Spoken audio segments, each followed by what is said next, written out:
I think so much of it has to do with believing in yourself, literally being able to like put yourself behind what you're doing.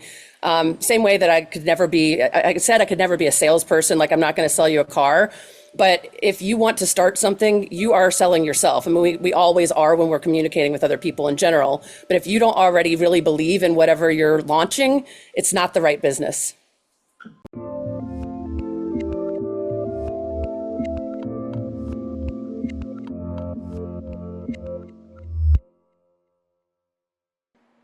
Hey everyone, this is Devin Miller here with another episode of The Inventive Journey. I'm your host, Devin Miller, the serial entrepreneur that's grown several startups into 7- and 8-figure businesses, as well as the founder and CEO of Miller IP Law, where he helps startups and small businesses with their patents and trademarks. If you ever need help with yours, just go to strategymeeting.com, grab some time with us to chat, and we're always here to help. Now, today we've got another great guest on the podcast, Marcie Dean, formerly Marcie Corral. And now Marcie Dean, she started her journey. Her parents got divorced, I think, around the middle school age.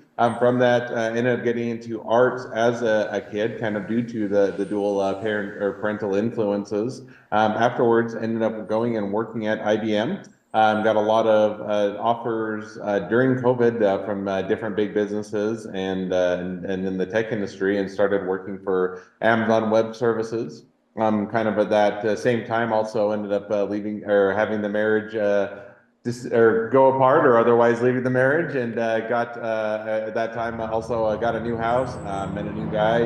He died 7 months later, so that was certainly a bit difficult.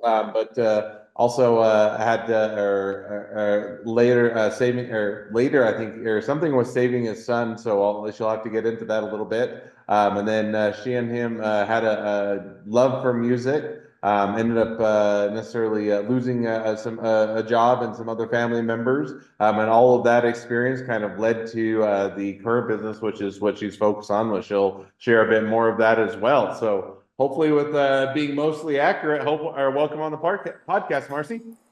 No problem. Thank you. I appreciate you having me. And most of what you got out, most of it was pretty accurate from our conversation. So I'll give you that. Awesome. Yeah, and so why don't we definitely give you kind of an opportunity to jump in and correct things a bit, but let's rewind and unpack that a bit more. So kind of give it, or starting at the beginning of the journey, kind of growing up at this middle school, liking arts, parents separating, and kind of walk us through how the journey got started there. Yeah, so for me, I mean, I guess I always loved art. Both my parents were musically gifted, and my mom was also a visual artist. And I was drawn more to the visual art stuff. My parents tried to push me in music, and I didn't want to practice. I didn't want anything to do with it. And it really became like a nice outlet for me when I went through the things that I did with my parents' divorce. I just found myself like drawing, even if I was homesick or, whatever, it was a comfort for me. And then I decided I definitely wanted to go to design school. I knew that this was my path and was very streamlined in making those decisions. So you kind of get into art. You do that as or get into that as going through a bit of I don't know, upheaval, turmoil, change within life or whatnot, as that kind of evolves. And then I think from there, graduated high school, and then you got into working at IBM. Now, I can't remember with our discussion, did you go off to school, college, get a degree, or did you go right into the working world, or kind of walk us through that a bit? Yeah, I actually got into NC State College of Design, which it's nice because it was right here and I didn't have to leave the area, but it also is very competitive. So they only took 75 people the year I was going. I'm not sure if those numbers have changed, but it was a very competitive school to get into. I completed it 4 years, graduated with honors. During that time period, I worked for a couple different small ad agencies and had a couple internships. And then IBM actually tried to recruit me at my senior portfolio review, but then they went on a hiring freeze. So I ended up going a little bit of a different direction. I kind of ran my own freelance business and worked for Performance Bike. But then the same exact team started growing about 2 years later. And so I got in with IBM, spent almost 18 years there. So you go to IBM. 18 years is a good period of time. Now, what did you do at IBM, or kind of what was your focus as you worked there for a pretty good period of time? So my degree was in graphic design. At first, I really liked branding and print, but user experience was kind of just beginning to flourish. Wasn't even anything we were taught in school. So I didn't learn more than basic web design. And I found that user experience had this whole niche that I liked that had the psychology behind it because it's about having empathy for the user, understanding motivations, and how to actually create a flow. I mean, any product that we've ever used, how many times do you wish you could be like, I don't understand why this isn't working this way, or you're clicking down a long path and you wish you could just change the way the program works? Well, being able to actually work with the customers and understand the psychology behind that and then design user flows was what I really enjoyed. And I was there in the 18 years I was there. I was working on visual as well as the back end, not code, but how something flows, like user flows. And then I went into more of like senior leadership. By the end, I was a manager of a team of 11, creative director for Watson AI Ops and several other big products within IBM.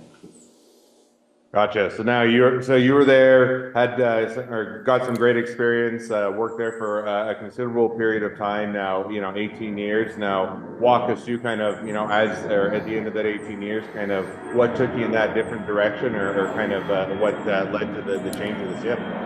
Yeah, I actually thought for many years that I would retire from IBM. Again, it was just like I really liked it. I liked the culture, the people, and I felt like I was treated well. But as as a manager, you can see what other people's salaries are. And I was bringing in like new hires. When you sit somewhere for 18 years, even with promotions, unfortunately at the time, money was speaking to me, and I had these other big, well-known companies that started reaching out. And so I got my portfolio updated, and I actually went through the process with Amazon Web Services and Google. I narrowed it down to of like 40 companies and chose the Amazon Web Services because it was more related to my experience with IBM. But at the time, I really was driven by this huge number that was completely out of the range of anything that I would be able to achieve at IBM. Not exactly my best move, though. So and that's sometimes you look back and may not always be the move that you would choose again, but nonetheless, we go down those routes, and it puts us in a different direction. So kind of if I remember during that period of time, ended up leaving your marriage, or that had Yeah. that separation, got a new house, met a guy, he died, later saving his son, and from that that was the genesis for a lot of kind of ended up leading to where you're at today. So that's a lot of, Yep. or let's say very condensed version, but unpack that a little bit. Kind of tell us as you're leaving Amazon Web Services Yep. or at IBM and getting into Amazon Web Services, how that kind of all coalesced. Well, I think for me, being able to leave IBM and make a change like that when it was very comfortable, and I still, like I said, I miss the people and I miss so many things about it. But to make a change like that was actually helping me emphasize the fact that I can make bigger changes in my life. For example, leaving a marriage that would continue to be toxic if we stayed together. And so it was almost like, if I can do this, then that gives me motivation to make other changes. So I went to Amazon. And I actually chose them. Another reason is because the guy that interviewed me seemed like a great peer manager to have. And I start my very first day, I'm told that he quit the week before. And he reaches out to me on LinkedIn and let me know that he had to leave because of the context of this place being like too much. And so that's how I start off with Amazon day one. I'm like, what have I done? But I still was like up for the challenge. And honestly, even through the challenges with people and the different energy in that place, I learned so much from having to go through that about resilience and about like, staying strong through everything. So in this time period, released the marriage. I've started this Amazon job. I'm in this new home, which actually had been a house that I walked by for several years and was like, that's my dream home. Happened to go on the market right during the time period that my husband and I were at our end point. And I met this wonderful man. And when I met him, it was like, I've never had a feeling like this in my life. I was not looking to date, but across the room, I felt his energy. Within like 5 minutes of just meeting him at a random bar near here, sitting with him and talking to him, we were holding hands, and it was like we were instantly together. And so I've never had such a strong connection that was just right off the bat, no questions asked. I felt like I was reuniting with somebody that I had known before, if that makes sense. And so we had this incredible relationship, and it felt like everything was finally falling together. I'm sitting here thinking I'm on the cusp of a lot of great things with my new income, my new home, and this new relationship. And we went to the beach to visit some friends, went out boating Father's Day weekend 2023, and he actually did not make it out alive. There was a rip current, and his son could not swim. And in making sure his son was safe, he somehow held on long enough to get his son to rescue, but he went under and drowned at that point.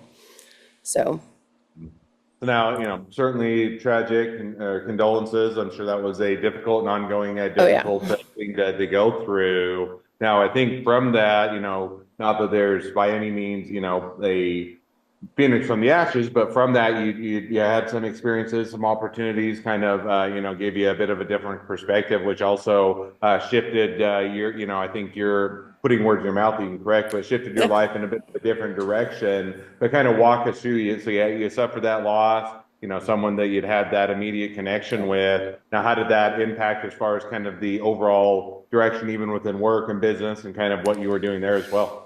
Well, I'll rewind just a little bit to give you one more piece of context that when I had separated from my husband one of the previous times before the final actual ending, I had a psychic sketch done from something online that popped up. It was like, I'll sketch your site. I'm assuming they were going to make it look like my husband or search your Facebook profile and, they're just going to send you something. It's $15. Why not? I did get that back. And when my husband and I got back together, I shared it with him at the time. He was like, well, that's not me. That's your next man. And I just let it go.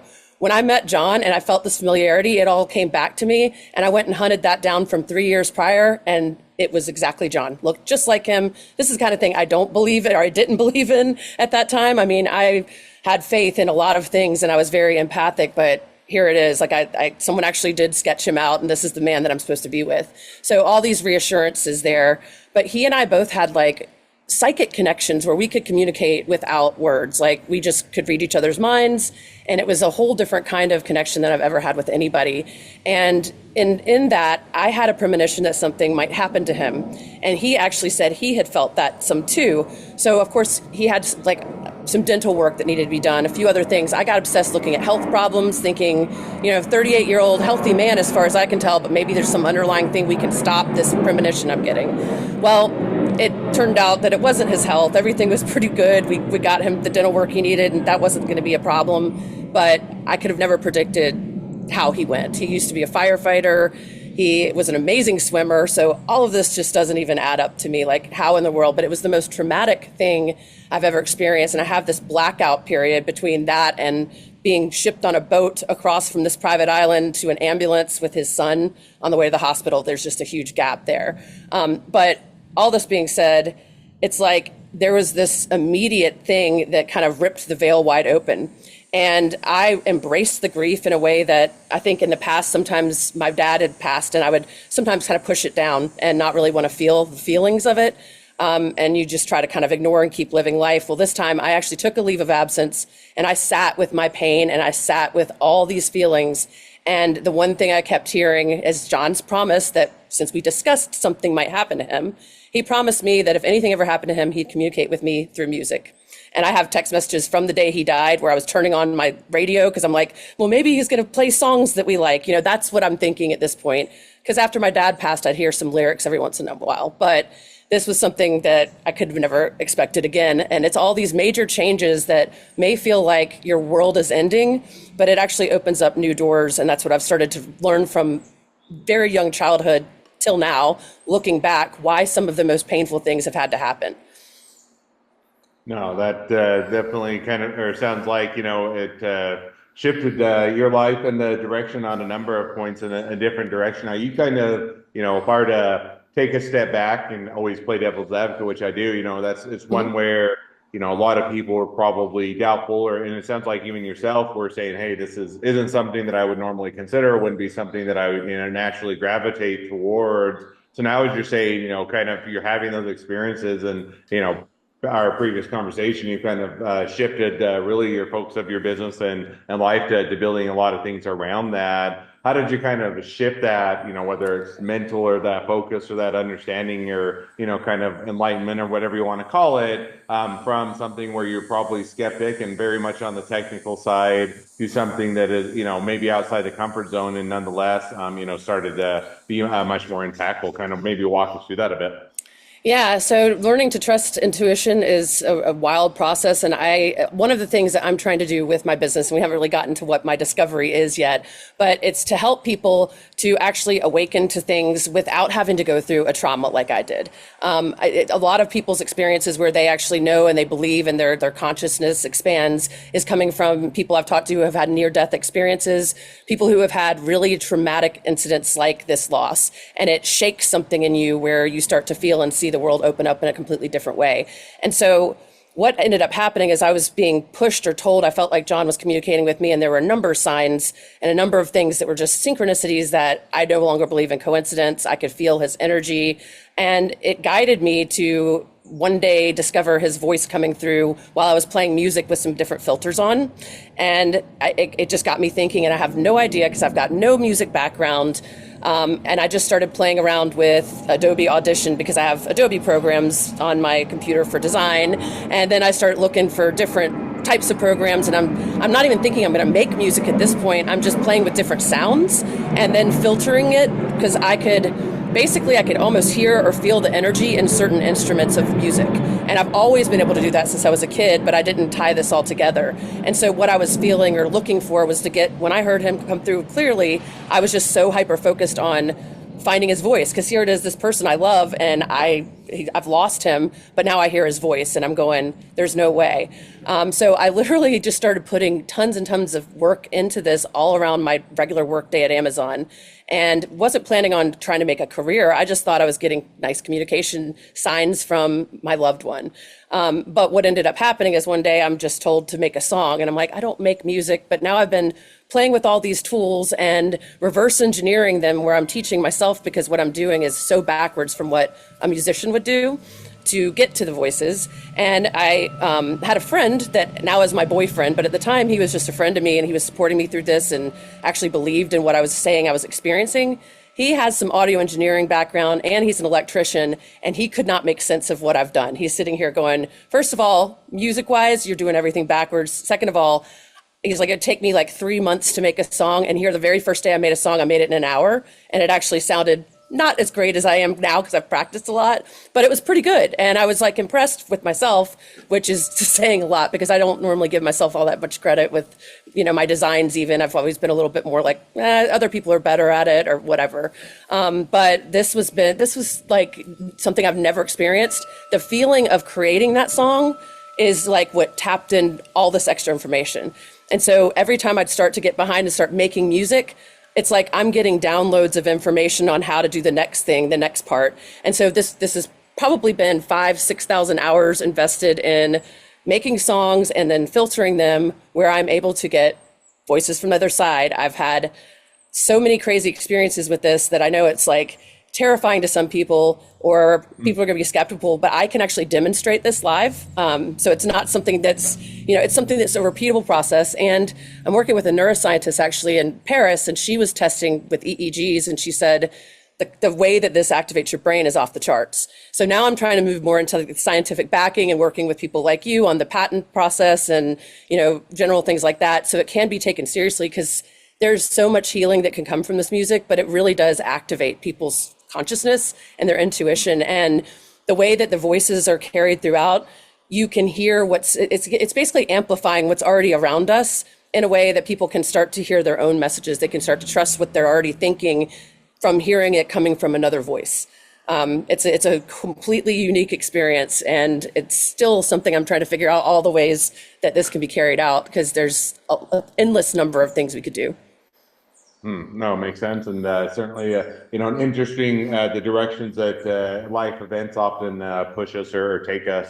So now, one maybe follow-up question to that. You kind of hit on what the realization or the discovery was, and kind of how it works, and what you've done. Now, how do you, more just maybe a curiosity in my end, how do you go about setting that up as a business? So in other words, there's a difference between, hey, discover something that's unique or that is rewarding, or, the people find helpful. Now, building a business around that, or otherwise making it into something that's sustainable. In other words, you still have to be able to pay the bills and still have to live. Sometimes making that leap is, is easy, and other times it requires more hurdles. So kind of as you're to look out, kind of where you're at today and where things are headed, how do you kind of go about building the business around that, or putting that into an ability to maintain or to continue down that path?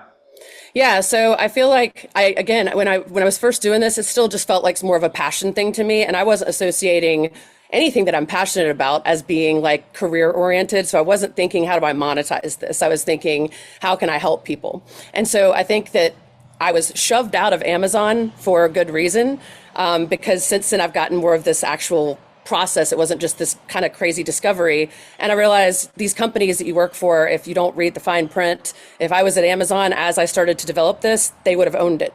You basically have in your contract any thought, discovery, invention is there. So I was laid off and put out of my job. There was a whole push for return to office, which all of corporate America is doing this now. Looks like we lost your audio there for a second. You still there? Can you hear? Yeah, can you hear me? Can you hear me? Can you hear? All right. All right. So we had a slight technical glitch. So we are back. So we had a slight audio cut out. So I'm just going to turn it back over to Marcie to continue on where she left off. Yeah, so I guess what I was saying is initially I was not looking at this as anything with monetization. I've always believed that, you had to kind of go this mainstream corporate route to make money. I wasn't, thinking about all the ways that you could turn your passion into something. But when I was pushed out of Amazon and I don't have income, luckily I saved enough to live for a year. Without working. And that still terrifies me that I'm actually cutting into my life savings to do this. But it's been driving me each day. Kind of just the best way to put it is that I try to stay in the now as much as possible and not think so much about what's going to happen in a month or what's going to happen in a year or anything like that. I'm having to kind of stay very present.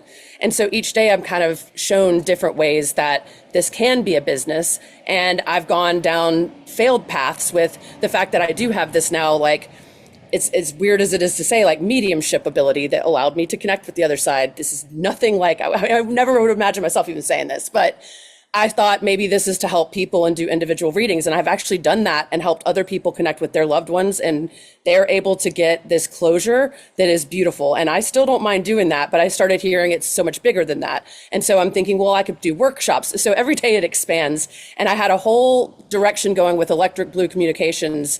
And I've been told, like, stop and basically focus on the music only, which is Love Evolve. So I've had these like two dual directions going. And it's almost like I'm having to user test how I bring this to the world, what the messaging is, what's going to help people understand what it could do for them and what the value is for them, versus it just being this cool discovery I had. So it's greatly evolved, because the first thing is like, wow, I just picked up where Edison left off. He was trying to make a spirit phone, and he had some ideas right about using a phonograph, and there are elements of all of this that like tie in. And so I thought this was going to be this quick, like, hey, we've got a cell phone now, we can all communicate. I'm like, nope, now let's go to this, now go to that. I've been tossed around, but I feel like there's just so many opportunities that my biggest thing is, how do I help people? How can I actually use this to help the world, and help them to see the potential in themselves? I guess it's more like self-empowerment, that this music can help people tap into their own intuition and have their own conversations with themselves and trust that more, and open them up. And so it's not like I want to be a permanent coach or counselor to somebody. I want to enable them to empower themselves. No, that's awesome. Sounds like a great direction, a lot of opportunities yet to come, and definitely will be the fun to see how things continue to evolve. So well, kind of with that, now as we've reached kind of the present day of the journey and kind of hearing a bit about where things may be headed, great time to transition to the two questions I always like to ask towards the end of each episode. We're going to jump to those now. So the first question I'd like to ask is, along your journey, what was the worst business decision you ever made, and what did you learn from it? I think, as I said, it was taking the bait with money over other decisions on what the quality of life is. And I think having had so much money be put in my pocket from a corporation where I was miserable every day, versus now where I'm learning to live with so much less, and I am just so much happier in terms of how I'm spending my day, and I'm creating my own energy, my own space. And I'm just realizing how important it is for you to, like, hold on to your passions and hold on to that pursuit. And even if you're in a career, make it somehow your own. I mean, you've got this going on with your own unique persona within the attorney world, so I just think it's so important, and definitely do not think that money is the answer. No, that's awesome, and sounds like you've it's one that's hard. You look back, and sometimes different phases of life, building a career, money, lots of stuff weighs differently, and you look back and say, hey, maybe I put a bit of a different focus, or otherwise didn't give the correct weighting to life, and you've learned that along the way, and you make those adjustments. And so definitely an easy area to make a mistake, but also a great one to learn from as you continue to evolve. Yeah, I definitely believe that, all of these experiences are essential, even if they are horrible when you're going through them. So for me, the learning was that I had to have that to see the contrast of what I'm doing right now and actually appreciate it. And so a lot of times when we are going through something we think is great, we realize later it wasn't so much in the other way around. It's that we need to see a little bit of the light and dark in all of our decisions. Yep, absolutely. So now the second question I'd like to ask is, so now if you're talking to somebody that's just getting into a startup or a small business, what would be the one rule of thumb that you'd recommend? I think so much of it has to do with believing in yourself, literally being able to put yourself behind what you're doing. Same way that I said I could never be a salesperson. Like I'm not going to sell you a car. But if you want to start something, you are selling yourself. I mean, we always are when we're communicating with other people in general. But if you don't already really believe in whatever you're launching, it's not the right business. No, I think that's definitely a great rule of thumb to live by and a great takeaway. So, well, now as we kind of wrap up the episode, if people want to reach out to you, they want to be a customer, they want to be a client, they want to be an Mhm. employee, they want to be an investor, they want to be your next best friend, any or all of the above, what's the best way to reach out to you, contact you, find out more? You can check out my site, loveevolvedmusic.com, and maybe you can put this in the comments below for spelling, but it's Love Evolved and it shares the E in the middle, not two words. So loveevolvedmusic.com, got my email address on there, and some information about what we're doing with this kind of sound therapy. Also, just as another little side note, super exciting, but my boyfriend and I are going to be featured on a show called The Blocks in January. We're filming in January. It's supposed to air next summer, but it's a show for entrepreneurs and startups. And so it's something, if you guys haven't checked it out already, might be interested in looking into it because it's kind of cool how they do this. It's not some crazy reality show where I'm going to be mentally damaged from going on it. It's like a full coaching program and investors and all this. And I've never imagined myself being on live TV or any of this stuff, but super exciting stuff coming up. So Awesome. Well, definitely encourage people to reach out, support a great business, make a new connection, or check out the episode as it goes live. And if nothing else, make a new best friend. So, with that, thank thank you you. again, Marcie, for coming on the podcast. It's been fun. It's been a pleasure. Now, for all of you other listeners that are out there, if you have your own journey to share and you'd like to be a guest on the podcast, we'd love to have you. So, let's go to inventiveunicorn.com, apply to be on the show. Couple more things as listeners. Make sure to click share, subscribe, leave us a review. Helps us to reach even more startups and small businesses to help them along their journey to success. And along those lines, if you ever need help with patents or trademarks or anything else with your startup or your small business, just go to strategymeeting.com, grab some time with us to chat, and we are always here to help. Well, thank you again, Marcie, for coming on the Thank you. podcast. Yep, and wish the next leg of your journey even better than the last. Thanks so much.